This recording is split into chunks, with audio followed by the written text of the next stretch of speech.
Պարոն Ռուբինյան, կաթողիկոսի հետ կապված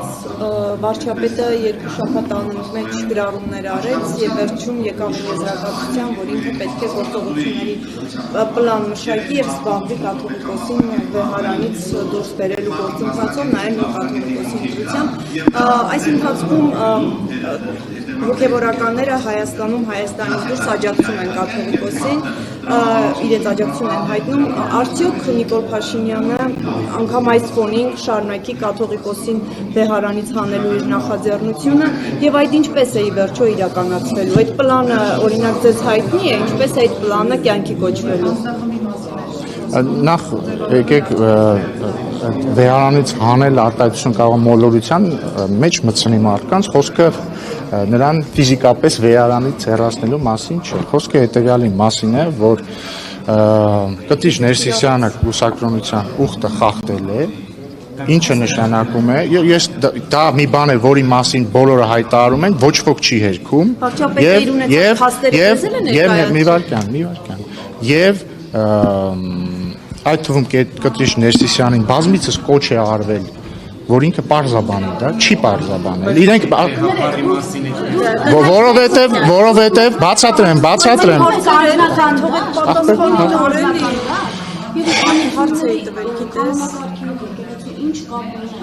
Ես չեմ պատասխանել ձեր հարցին, կպատասխանեմ Անի հարցին, որպեսզի դուք զգաք, թե ինչ վատ է, երբ որ ձեզ ընդհատում են։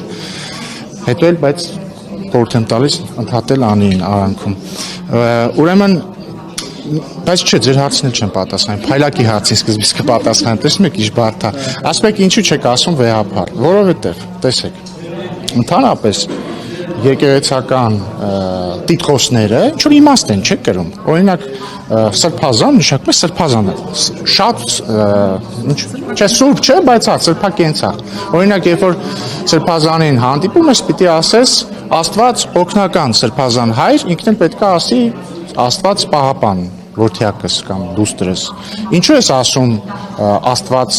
օգնական, որովհետև ինքը տվել է կուսակրոնության ուխտ եւ այսինքն ինքը դժվարություն է վերցրել իր վրա, պիտի ծառայի Աստծուն, ինքը իր իսկ որոշման հրաժարվել է ընտանիք ունենալու բերկյանքից եւ այսպես շարունակ, ասում ես Աստված օգնական։ Վեհափառին ասում ես վեհափառ, որովհետեւ ինքը փառավորում ես իրեն։ Հիմա եթե մարդը իր տրված ուխտը խախտել է, ես ոնց իրեն ասեմ վեհափառ։ Հարգելի ժողովուրդ, կա մի հատ հեշտ ճանապարհ, էլի, որ ասում եք հիմա ինչ ենք մենք սպեկուլյացիաներով զբաղվում։ Սուտ է, թող ասի սուտ է։ Թող ասի։ Թող ասի սուտ է։ Որովհետև այն կետից սկսած, երբ որ հարցը բարձրացվեց եւ չհերկվեց, դա դարձավ ճշմարտություն։ Շատ բարձր։ Հիմա չենք հավաքագրում։ Հիմա ձեզ օրինակ ինչու ենք շանտաժանում։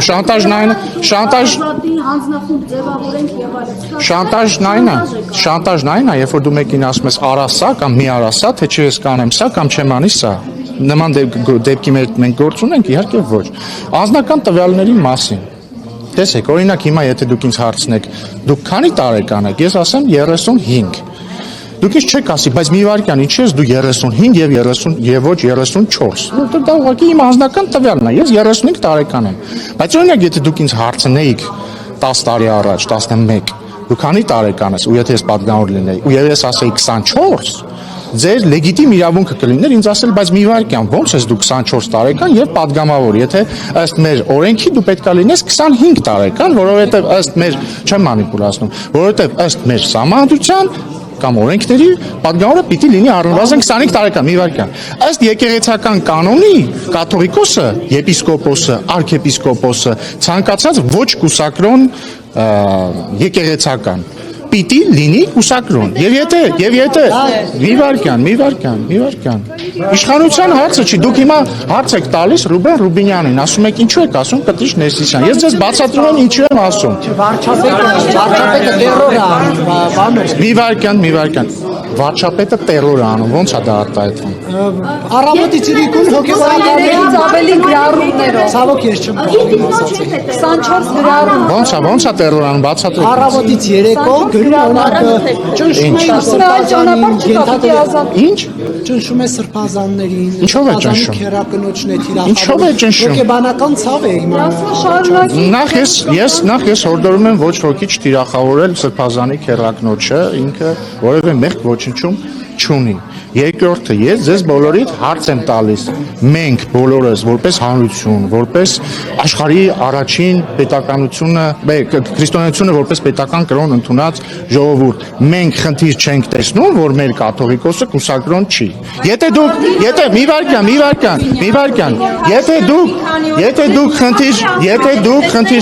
մի վարքան, եթե դուք խնդիր չեք տեսնում, անկեղծ եղեք, ազնիվ եղեք ու ինձ ասեք, պարոն Ռուբինյան, հա ինչ անենք, հա ինչ անենք։ բանկացնդական հրապարակ է Միայն վերապարը չի, եկեղեցին է թիրախավորված։ Ինչով։ Սրբազաններին են թիրախավորում, օրինակ Աննա Հակոբյանը։ Մի վարքան, հիմա հետ են գալիս, հիմա գալիս ենք ձեր հարցի տրամաբանությանը։ Դուք ասում եք, որ եթե քննադատություն է հնչում կամ ինչպես դուք եք ասում, թիրախավորվում են սրբազանները, ուրեմն թիրախավորվում է եկեղեցին։ Հիմա հարց, եթե ինչ-որ մեկը թիրախավորում է ինձ, կամ Նիկոլ Փաշինյանին, կամ ցանկացած այլ քաղաքացիական պայմանագիր կուսակցության անդամ, падգամավորի կամ կառավարության անդամի, արդյոք դա նշանակում է, որ թիրախավորվում է պետությունը։ Իհարկե ոչ, չի նշանակում, որ ոչ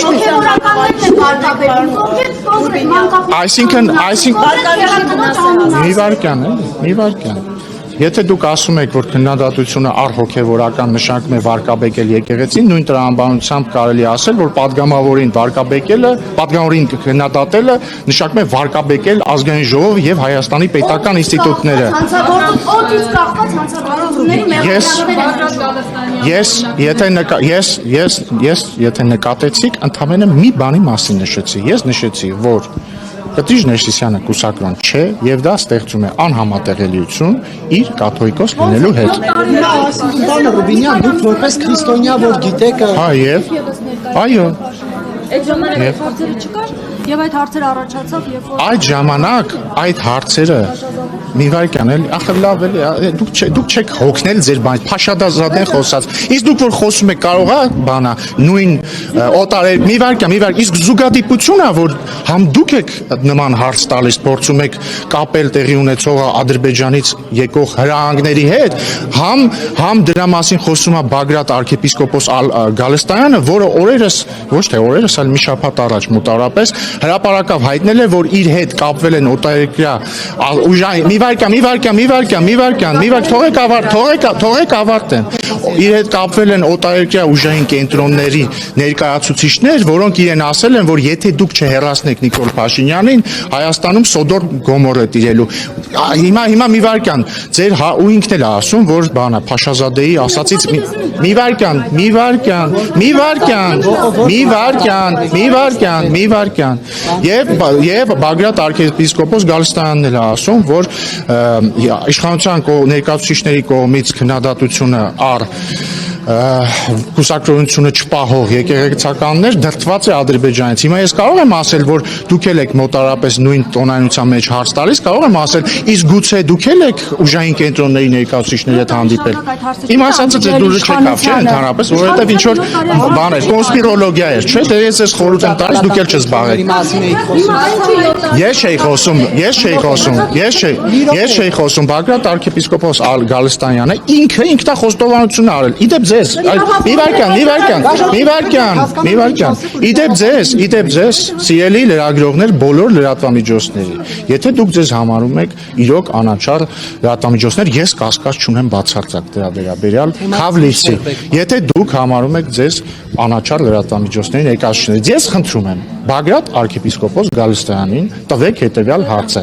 թե որ երկրների ուժային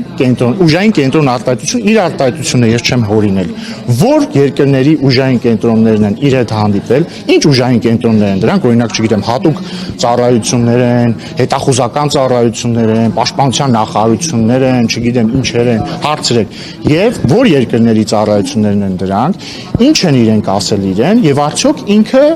չի համարում, որ խնդրահարույց է, երբ որ հայ առաքելական եկեղեցու բարձրաստիճան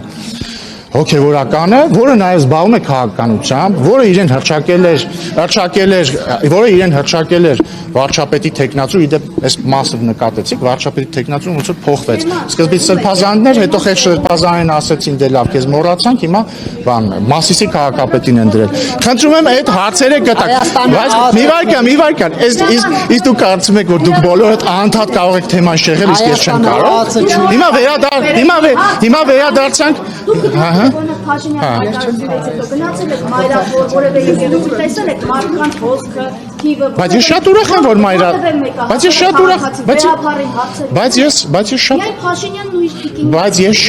Բայց ես շատ ուրախ եմ, որ հոսք կա դեպի Մայրաթոր, որովհետև եթե ձեր մտքում մեր իշխանությունը հակաեկեղեցական է, դա միայն ձեր մտքում է։ Պարոն Ռուբինյան, հասկանում եք։ ունի, ես մտավ Կապ ուներ ուր։ Ով ասեց ձեզ։ Բայց ով ասեց ձեզ, որ իշխանության ներկայացուցիչներ դուք գնում եք պատարակի ամեն օր։ Պարոն Ռուբինյան, Ամեն պատարակի գնում եք։ Լավ լուկան ձեզ Հա, ու դուք կարծում եք, որ այն եկեղեցին, որտեղ դուք գնում եք, չէ, մի վարքան, որ եկեղեցի եք դուք գնում, որ եկեղեցի եք գնում։ Չէ, դուք ասում եք, ես գնում եմ պատարակին եւ չեմ տենում իշխանության ներկայացուցիչների, որ ժամանակ երբ որ քաղաք իսկ ինչի՞ է, իսկ դուք որտեղ հրապարակային չեք տեսնում, մի եկեղեցում կամ մի տաճարում, կարող ինքը մյուս եկեղեցի է գնացել։ Նկատի ունեմ, գնացել է ոչ թե ասենք Մայրաթոր Սուրբ Էջմիածին, այլ ասենք Սուրբ Լիպսիմե եկեղեցի, կարող է։ պարոն, հիմնականում իշխանության ներկայացուցիչները հայրապետական պատարակների են մասնակցում։ Ես կարծում եմ, որ ես հետևում եմ եկեղեցական կանոնի։ Եկեղեցական կանոնը ասում է, որ Հայաստանի հայ առաքելական եկեղեցու գլուխը վեհապար հայրապետը պիտի լինի կուսակրոն։ Դա ես չեմ ասում, դա ասում է եկեղեցական կանոնը եւ հետեւաբար ես կարծում եմ, որ ճիշտ կլինի, որ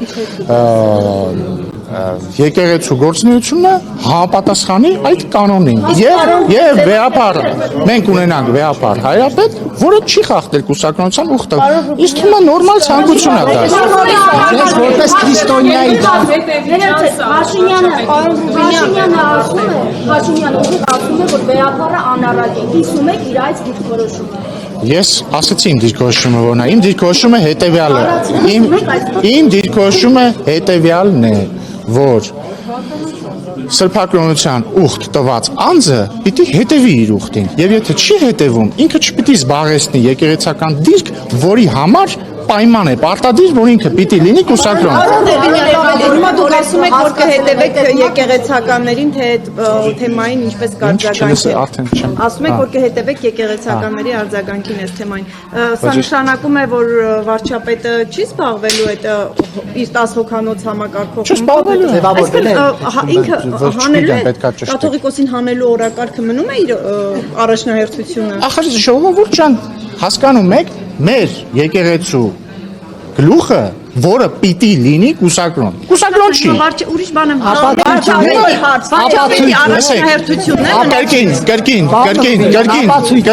Կրկին, քանի որ ես վստահ եմ, որ դուք բոլորդ շատ անաչառ լրատվամիջոցների ներկայացուցիչներ եք։ Խնդրում եմ հարցրեք եկեղեցու որևէ ներկայացուցիչ ընդդիմադիր։ Հարցրեք, ասեք ժողովուրդ ջան, ինչի՞ չեք ասում, որ չէ, այդպես չի։ Իրենց ներքին հարցները իրենք քաղաքացիների համար օրակարգ է, որ հեսա Սյունիքում կարա պատերազմ լինի, պայմանավորված նաև քաղաքացիների համար միջև հիմա օրակարգ է, որ 5000 զոհ է ձեր իշխանության դուք եք, որ պիտի որևէ մեկի մի վարքան, բայց եթե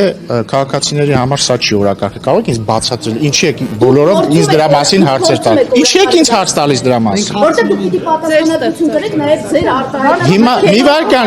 Հիմա մի վարքյան, հիմա հարց եմ ձեզ տա։ Մի վարքյան։ Ոչնչացնելով գնում Լսում եմ, ես համբերատար լսելու եմ ձեզ, չմտածեք։ Չէ, բայց մի վարքյան, էլի, դուք ասում եք հարության համար դա չի օրակարգը։ Ինչ եք ինձ դրա մասին հարց տալիս։ Ես եկա ձեզ ասեցի, ես եկա ձեր մոտ բացեցի բան կաթողիկոսի թեմա, չէ։ Դուք ինձ այդ հարց տվեք։ Չտակ ժողովուրդ ջան, մի տվեք։ որովհետև մեր համար դու պիտի Իսկ ձեր ասած մնացած հատվածներով բան ինչ ասեցիք, ասեմ այդ ամեն ինչի մեղավորն էլ, պատասխանատուն էլ ձեր լրատվամիջոցի եւ ձեր քաղաքական ղեկավարն է։ լրատվամիջոցները ես Ուրեմն դուք եք։ քաղաքական Ուրեմն դուք եք։ Իսկ իդեպ ով է ֆինանսավորում ձեր լրատվամիջոցը։ Ով է ֆինանսավորում ձեր լրատվամիջոցը։ Ես կարծում եմ մենք բոլորս իրավունք ունենք դա իմանալ։ Ես իրավունք ունեմ իմանալ։ Չէ, ով է։ Չէ, խնդրում եմ։ Չէ, բայց ի՞նչն է ձեզ խանգարում որ հիմա խնդրում եմ ինձ ասեք New Day լրատվամիջոցը ով է ֆինանսավորում, խնդրում եմ ասեք ինձ։ Ովքեր, ոնց են։ Հիմա մի քանի տարբեր բան ասեցի։ Ձեր ընկերները քաղաքացիները եւ իմ ընտանիքը բաց են։ որ խնդրեմ հետո կուղարկեք ինձ ձեր տվյալ անձանց։ Հարցում ու արեք գրավոր։ Դե համարեք որ հարցումը արեցի։ Ես կարծում եմ դա շատ կարևոր է որ մենք իմանանք։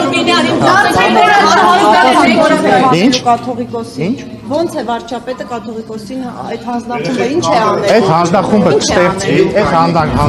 կստեղծվի, ինքը արդեն հանդես կգա ենթադրում եմ հայտարարություններով կամ կմշակի գործողությունների պլան։ Իսկ ո՞ր օրենքներով եւ Ես առաջարկում եմ, այսպես անենք, ես կսկսեմ հիմա այսքան պատասխանեցի ձեր հարցերին